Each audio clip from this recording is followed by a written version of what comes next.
Hello everyone and welcome back to another AFK journey video. So we have the Crystal Crawler Primal Lord out on the VN server. We're going to be getting it in a week from now on the global server.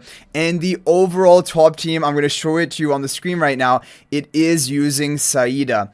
Why is that? Well, No-Saida, of course, is not good for boss content or damage isn't high. However, this boss has a mechanic that if it can absorb enough energy, it will unleash an attack which will reduce your damage output. And so, like, No-Saida is basically working as a hero to prevent this damage reduction effect that he has by absorbing energy. So, of course, No-Saida, generally speaking, is never good for boss content. But because this boss is basically going to scale off of the energy for, like, this damage reduction that he has, that is why No-Saida is good. Overall, like just like we did with the previous Primal Lord, which was Magbazard, I did not recruit for Bailran for the whole duration of the Primal Lord because I was like, I'm not just going to recruit a hero just if it's good for this Primal Lord. If it has some other use, like eventually I did realize Bailran has pretty good Dream Realm use as well, so I decided to invest into him. But for No-Saida, for example, I am not going to recruit her just for the sake of getting the top team for Primal Lord because I don't think that should be your decision. Now,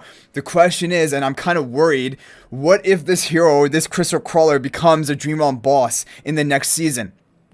If that happens and we need like this energy draining mechanic, then that could be a way of actually making No-Saida meta for Dream Realm. But other than that, No-Saida just does not work well for bosses in general. So I'm going to show you the skill, basically, description of him. If you look at the tips here, his ultimate is all the ultimate, which is that he is going to drain energy per second. And at 30 seconds and 60 seconds in the battle, he is going to cast a skill. And it will release all stored energy across the battlefield, dealing damage, which is minor. I don't think that's much of an issue. But for every 20 energy released, Crystal Crawler takes 1% less HP loss, which is all forms of damage, even HP pure, like, you know, pure HP per second damage for 25 seconds. So like imagine that he's unleashing, like, I don't know how much energy he can stockpile to, but like let's say he unleashes 1000 energy.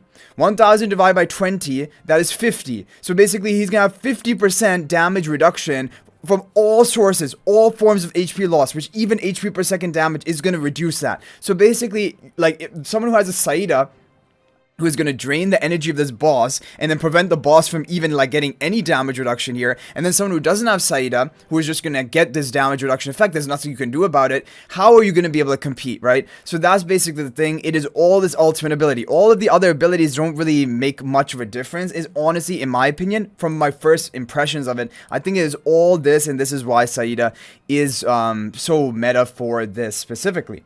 If we take a look at the ranking right now, my guildmate, of course, or sorry, not my guildmate, my viewer, he is not, he does not have No-Saida. The people who are rank 1 and rank 2, they do have No-Saida, otherwise you're not hitting at that high of a score. But like for him, he's also really competitive in his bracket, of course, with the non-No-Saida players. So these are the teams basically he was running. One is just like kind of budget Graveborn team. One is going to be a Hypergene Celestial team with Harak. So And the interesting thing is, he also is closing on the cap of the season, which is 1,200 level. Like, look at this, 1,161 on Harak. He has another 40 levels to go. But basically, as of right now, it is actually that the budget team without Harak is actually doing better. Look at this, 115, basically 11 trillion damage, 11.5 trillion. So this was basically the team formation he was running. Really interesting. Pandora is dealing good damage because she deals HP loss damage, right? So that's why she is good, and everyone has her blast charms. And then you have Shamira, who's just a hard-hitting damage dealer. You have Damon, Ludovic with their optimal charms, and then you have sorcery charms on the twins. So overall, this is like, you know, it's really similar to even the Crystal Beetle teams that we showed in today's, basically, today's Dream Realm. However, no Bailran. He has Bailran on his account, so the fact that he's not using Bailran here means that for whatever reason, Pandora's damage is going to be higher than Bailran in this specific team. But yeah, let's go ahead and take a look at a replay, and you can actually see how this boss is going to work. It is definitely an interesting design for a boss, but look at this. He's just going to gain energy, and there's nothing you can do about it. If you don't have No-Saida, he's going to gain energy. Of course, No-Saida will drain his energy, and that is the reason, basically, denying his HP reduction effects that he has.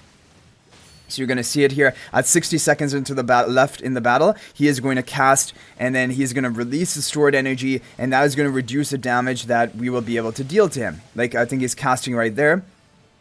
And now we're going to be hitting him less hard due to this. Look at this. He has that green buff effect on himself, which is a reduction of damage taken. And it's going to be a pretty decent amount. We can actually calculate it because we know exactly how much energy he's gaining because it's from the passive of his ultimate. He can gain between, I think, 8 or 32 energy per second. I think it was actually 32 energy per second. So in 32 times 3, so 30 seconds, that's going to be almost exactly 1,000 energy. So like we said, it's like going to be a 50% damage reduction, basically, if you cannot drain that energy. So I do find that, I find it a bit frustrating because it's like, there's no other way to to basically counter this boss effect other than Saida. But Saida is the perfect dream option to counter this effect. So that's why you just have to run Saida to counter this, basically, otherwise the boss is just going to go off.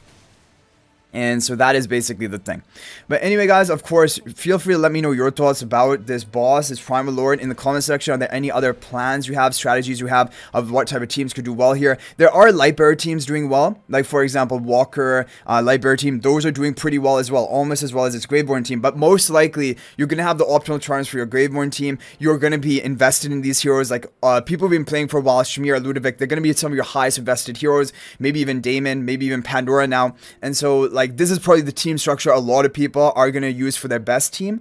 However, maybe with more team testing, there's going to be other options. But like, there's no way that you're going to be able to compete with the Saida score. And it's actually going to be around about a 4 trillion damage gap. Like, really 12 trillion is kind of the limit of the No-Saida team. And Saida teams are hitting up to 16 trillion. So like 12 to 16, that's going to be a 4 trillion gap. Big gap with the Saida teams, and there's just nothing you can really do about it. But looking at this again, look at the passive, 32 energy per second he's going to be converting for himself. And like we said, it's 60 seconds into the battle, or 30 seconds into the battle, that's going to be 30 times 32 is almost 1,000 energy. And then he's going to convert for each 20 energy, which he's going to release all 1,000 of it. So then 50 times of 20 energy, so 50% less HP loss for 25 seconds. 25 seconds basically is almost a permanent duration, because then at 60 seconds again, he's going to cast it. So that's kind of the issue, right? And there's nothing else you can do about it. You're just gonna have to suffer the damage reduction. Reduction. You just have to suffer that.